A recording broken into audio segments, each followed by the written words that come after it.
My real name is Monika. I've been married almost for 10 years. As a Muslim, I'm on just 2 years. I took my shahada here in London when I came in UK, which was 15 years ago when I was 18. I first time saw people with niqab and burqa. I didn't understand why they are like that. And my husband is raised in Pakistan. I like the way he treats other people. My dad used to be racist. I call my dad, Dad, I'm getting married. He said, but we're getting married. I said, my husband is Muslim and he's from Pakistan. My dad turned up. I sent my husband to pick my dad. He was amazed by my husband. And I was proud of my dad that he managed to open his eyes and see that it's not what you see on that square box.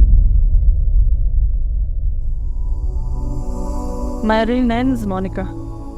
Before I became a Revert, I didn't practice. I've been married almost for 10 years. And I'm as a Muslim, I'm on just 2 years. I took my shahada here in London, in the middle of roads in Ilford. I was Christian. I used to do bare minimum practice in my country, Lithuania, as majority of Lithuanians is Christians. First time when I came in UK, which was 15 years ago when I was 18, I first time saw people with niqab and burqa, and I didn't understand why they are like that. To be honest, I didn't have knowledge about Islam or Muslim, who they are, why they dress like that. So that's how it was for me. I never really engaged with other people than my own country people. And my husband is raised in Pakistan. He came as a student here. We met because of work. I like the way he treats other people. And I was like, my dad is kind of, used to be racist, very big racist.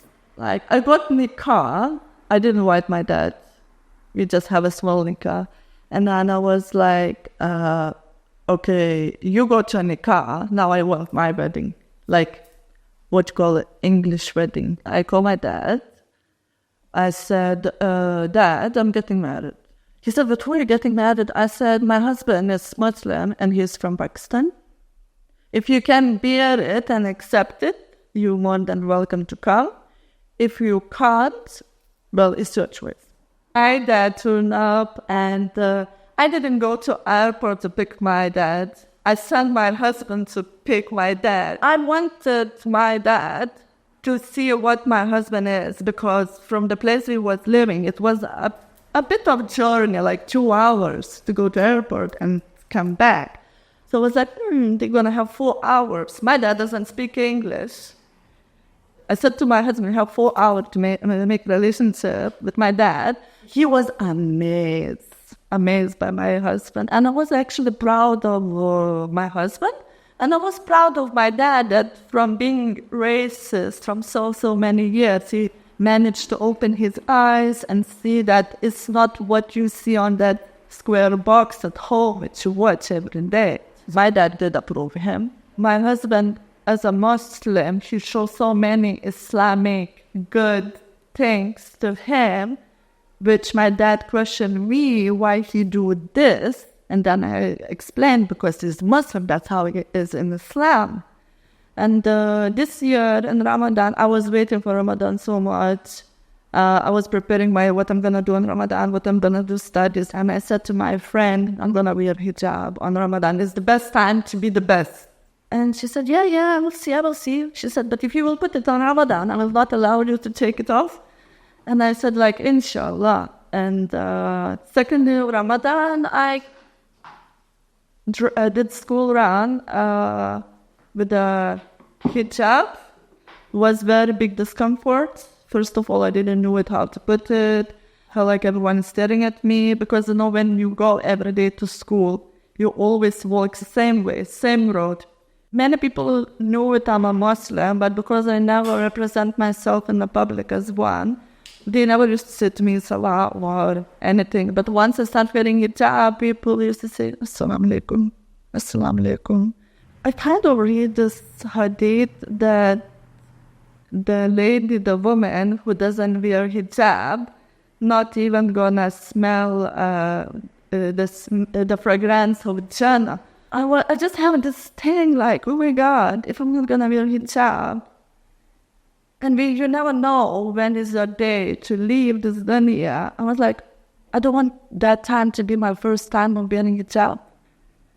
And Ramadan and Eid came. After Eid, and so on, and so on, and so on, I haven't took my hijab even one day. My husband, at some point after 5 years, was like... The work of supporting new Muslims continues year-round, and you can be part of it. Over the past 5 years, iERA has been blessed at being able to introduce Islam to more than 400,000 people. These individuals need our constant support as they navigate their new faith. Your contribution of £50 to support one new Muslim gives them essential guidance and support. Click the link below, share the video, and let's go back to that interview, shall we? Maybe it's time for you to become Muslim, because anyway you live like one. Even I was a Muslim, I used to do eat shopping for myself, eat shopping for my daughter, eat shopping for my husband. For me, it was a happy day. It's not because it was Eid coming, it's just I'm getting a new set of clothes. And we went to Ilford to buy bangles and stuff. And we bought it, me and my daughter, my husband was at work. And we passing this man and all for preach Islam. When you give dawah, you need to know what do you say, how do you behave, and how to approach person. He said, hey, sister, do you know anything about Islam? And he called me, like this little table, and I was like, yeah. He said, really? I was like, yeah. I said, my daughter is Muslim. Oh, so you Muslim? I was like, no, I'm not. But your daughter is Muslim? I said, like, yeah. But you're not Muslim? No. So your dad is Muslim? I said, yeah.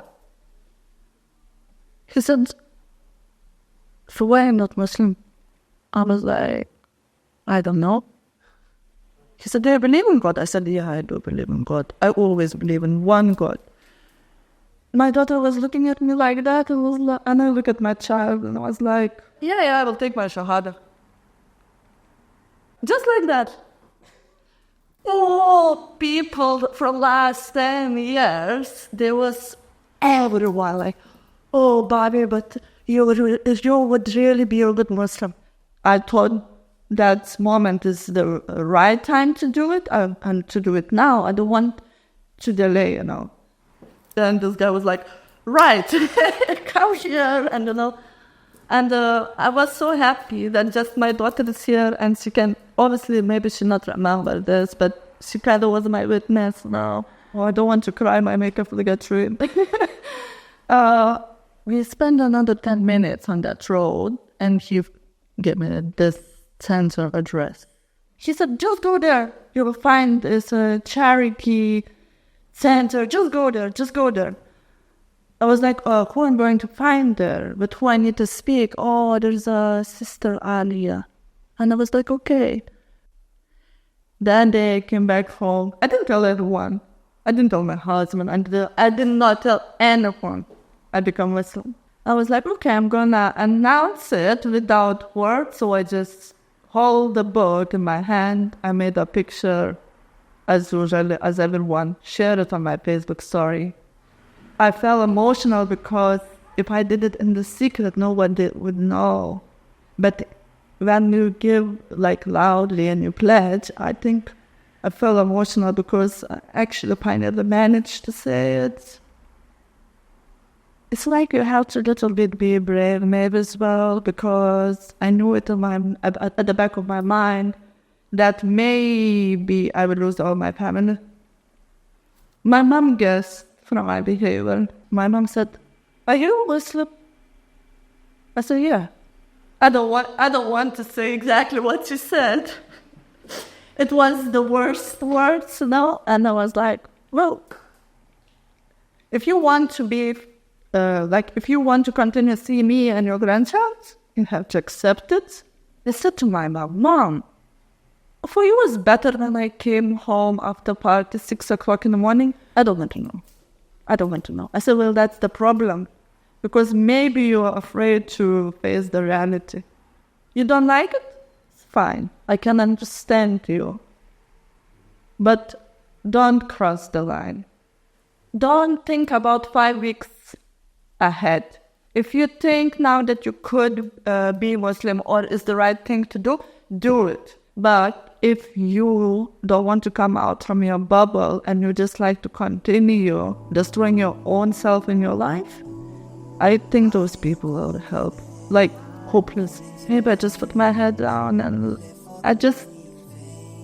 So that, like, she had me to the right path.